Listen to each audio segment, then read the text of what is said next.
इतिहास में ना कुछ कहानियां ऐसी होती हैं जो ताकत, बड़ी बड़ी महत्वाकांक्षाओं और विश्वासघात के इर्द गिर्द घूमती हैं। खाने जहां लोदी की कहानी भी बिल्कुल वैसी ही है। सोचिए, एक वक्त में वो मुगल साम्राज्य के सबसे ताकतवर सरदारों में से एक था, लेकिन उसका अंत बड़ा ही नाटकीय हुआ। तो चलिए आज उसकी इसी कहानी को समझते हैं। तो सवाल ये उठता है कि आखिर ऐसा क्या हुआ, वो कौन सी घटनाएं थीं जिसने बादशाह के एक इतने खास सिपह सलार को साम्राज्य का सबसे बड़ा दुश्मन बना दिया। आइए इस पूरी कहानी की एक एक परत को खोलते हैं। तो चलिए कहानी की शुरुआत करते हैं उस दौर से जब खाने जहां लोधी अपनी ताकत के बिल्कुल चरम पर था। वो महज एक सरदार नहीं था, बल्कि मुगल सत्ता के केंद्र में एक बहुत बहुत अहम शख्सियत था। जरा देखिए तो सही कि उसकी हैसियत क्या थी। वो दक्कन का सूबेदार था, यानी दक्षिण भारत के इतने बड़े मुगल प्रांत का गवर्नर, जो उस जमाने में एक बहुत बड़ी जिम्मेदारी मानी जाती थी। वो शहजादे परवेज का सलाहकार था और उसे सीधे सीधे बादशाह जहांगीर और नूरजहां का साथ मिला हुआ था। इतना ही नहीं, वो अकबर के वक्त के एक नामी अफसर दौलत खान लोदी का बेटा था। मतलब मुगल व्यवस्था में उसकी जड़ें बहुत गहरी थी। लेकिन कहते हैं ना, जब आप शिखर पे होते हैं तो एक छोटी सी गलती भी आपको नीचे गिरा सकती है। और खाने जहां ने एक बहुत बड़ा, एक घातक जुआ खेला, एक ऐसा राजनीतिक दाव जो आखिरकार उसी के पतन की वजह बन गया। अब देखिए, जहांगीर के बाद तख्त खाली हुआ और शुरू हुई शहजादों में जंग। खाने जहां ने अपना दाव लगाया शहरयार पर, लेकिन उसकी ये पसंद गलत साबित हुई।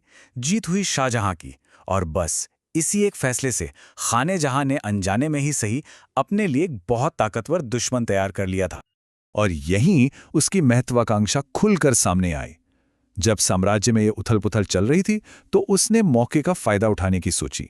अपनी आज़ादी का सपना देखते हुए उसने मुगलों का एक बहुत ज़रूरी इलाका बालाघाट अहमदनगर के निज़ाम शाह को बेच दिया। यह सिर्फ एक राजनीतिक गलती नहीं थी, ये तो एक सीधी सीधी बगावत थी। उसने बालाघाट को 30,000 रुपए में बेचकर उस पैसे से अपनी खुद की एक फौज खड़ी करनी शुरू कर दी।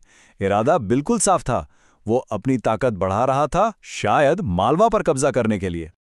तो अब तख्त पर शाहजहां है और खाने जहां को अपने किए का सामना करना है। उसे एक दूसरा मौका तो मिला, पर यह कोई आसान वापसी नहीं थी। हवा में जो तनाव था ना, उसे साफ महसूस किया जा सकता था।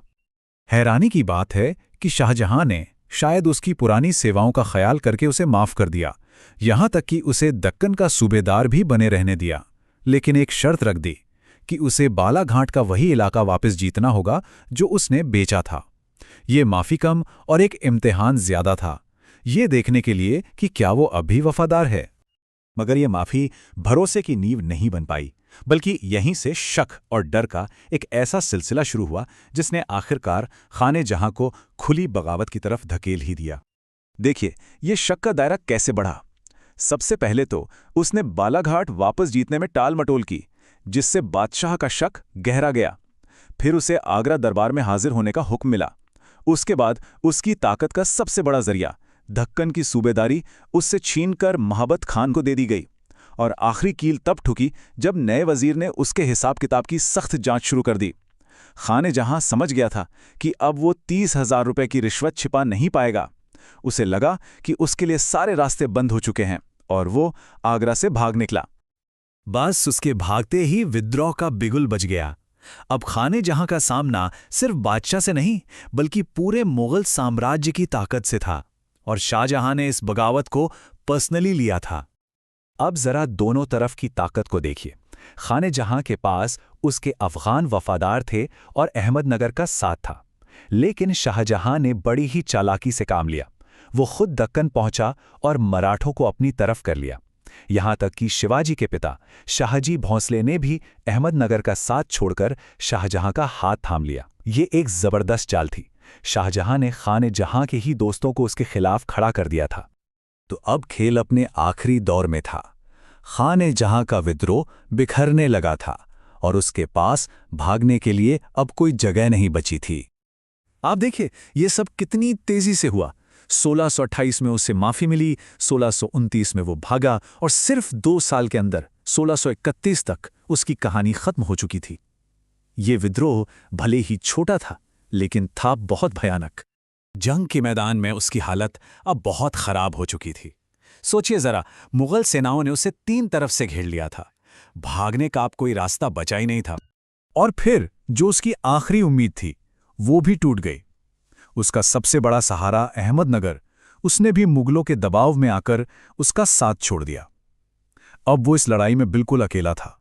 उसका अंत हुआ उत्तर प्रदेश के बांदा जिले के पास सिन्नौदा में, जहां माधो सिंह के हाथों वो जंग में मारा गया और बादशाह की जीत के सबूत के तौर पर उसका सर काटकर शाहजहां के पास भेजा गया। इस तरह एक वक्त के सबसे ताकतवर सरदार का एक बेहद दुखद अंत हुआ।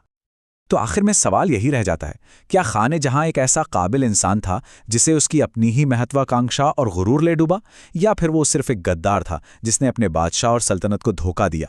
उसकी कहानी हमें ये जरूर याद दिलाती है कि ताकत कितनी अस्थिर होती है और कभी-कभी एक गलत फैसले के कितने दूर तक असर हो सकते हैं।